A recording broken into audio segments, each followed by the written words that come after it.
well invited me to do a retrospective of my films here. However, there are only 3 of them. I didn't think it would make a complete show, so we decided to combine the retrospective of my work with the historical retrospective, which goes back even further.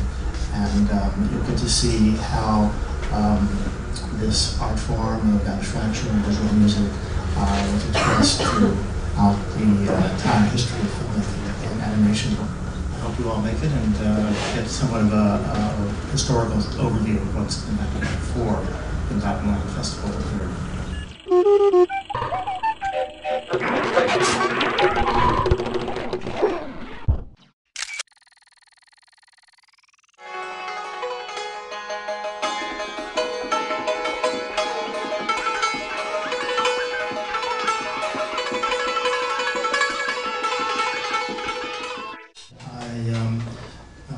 Founded a nonprofit arts organization called the iotaCenter, which is dedicated to this particular art form. And we have a film collection, and we've done film preservation, and some of these films are from our preservation projects, and they haven't been seen in a long time, so this is a rare event. Some of the films you're going to see tonight are films that we preserved by essentially digging up the best existing elements that were around, whether it was a real negative or just a beat up release print, whatever was available. We went from the best available and made new negatives and fixed the sound and so on, and made fresh reprints. One of the things that the Iowa Center does is to preserve the films, and also we released them on DVD. So we've been in the process of making these films available on DVD so that everybody can see them and have their own copy. And they're available on our website. And we also have a community site called the Visual Museum Village. And this is where artists can come and post their images and videos and meet each other. Frank and Caroline Morris became well known because they won an Academy Award for a short film called Frank Film, which was all made with cutouts, images from magazines and so on. And this film was made entirely with labels, so they stick-on labels. They were stuck onto the cells and then rephotographed as a normal animated film would be.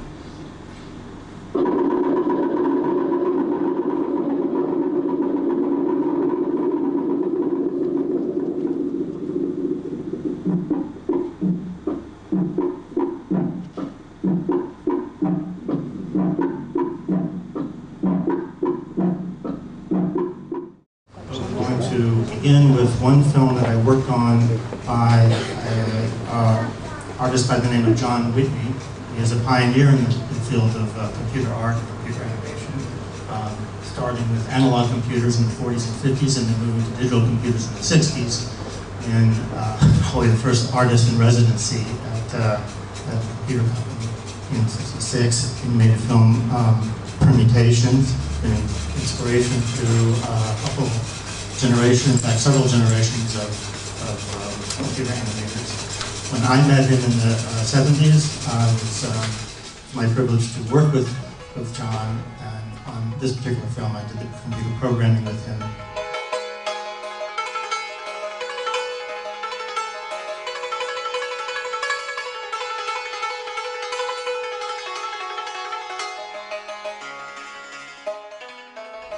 Computer graphics came off in black and white, just like my film, that he would rephotograph from an optical printer using color filters. So later afterwards, so we worked weekends on the computer when we could get onto them and get black and white film out, and then he would take it back to his home studio where he would rephotograph them and rephotograph them. Every color you see is a different pass through the optical printer, the superimposition. And my films, I chose not to do it that way because that's a very mechanical process, and I'm much more interested in experimenting with this connection between the algebra on the program and the image that comes out of that algebra, and I didn't have control over the color in the process, so I was waiting. My films were made in the 70s and 80s on very early computer graphic equipment, And let's see, one thing I can tell you was that at that time it was very difficult to get access to a computer. Computers were very few and far between. They were very large, very expensive, and they were only available to large institutions, universities, research centers, and places like that. So the first problem was to get into an institution like that and get access to one. As an artist, it was harder to do than if you were a computer scientist or you worked there.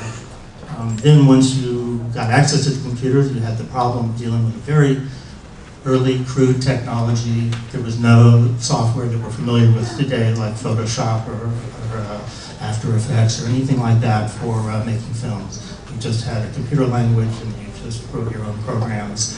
And so what you'll see in these films is an exploration of a kind of algebraic structure, a mathematical structure, and the resulting imagery that comes from that.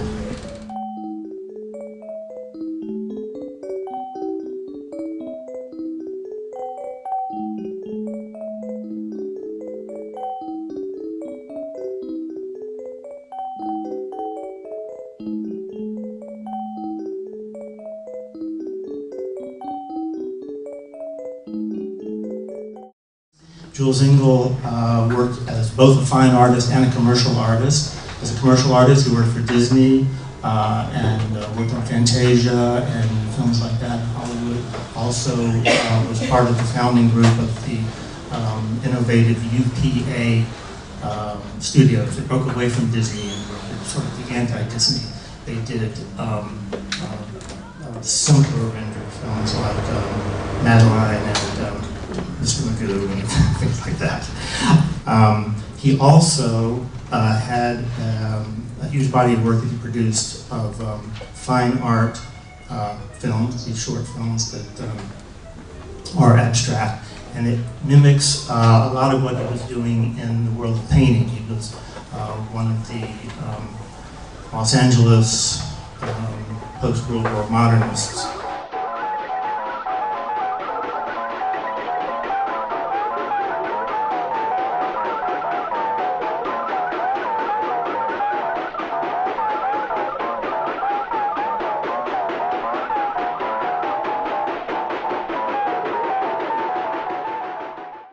Then we have a filmmaker by the name of Hy Hirsch, who worked in the 40s, 50s, 60s in San Francisco and was very influential on other filmmakers at that time. Jordan Belson, Harry Smith, these people were painters, and Hy Hirsch was the cameraman and filmmaker and taught them the film technology. Then he moved to Europe, actually worked here for a while, maybe in Spain, but I'm not quite sure where. In the Netherlands, and then he settled in Paris, and he made these two films in Paris, Scratchpad and Chasse Touche. Hirsch was an innovator of techniques, and one of the techniques he was working with was he wanted a way in which he could perform live. And we do this all the time now with computers, but this is even pre-light show era. And he used a pan of a thin layer of oil and was able to move his fingers through there like finger painting, and this gesture would appear in the oil live and then it would disappear. So these were filmed in real time. Then he took that material and rephotographed it through color filters and photographed it multiple images built up on a single frame to make the final film, Chasse Touche.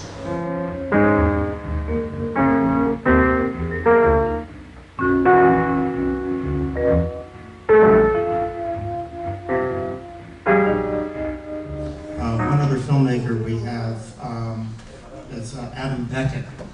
We're looking at two of his films tonight, Heavy Light and Kitchen Sink. And Adam was also an innovator in techniques combining both traditional hand animation with optical printing, where the animation is photographed and rephotographed multiple times until you could barely recognize the original animation, and it's all a new synthetic looking image. We should see that in Heavy Light.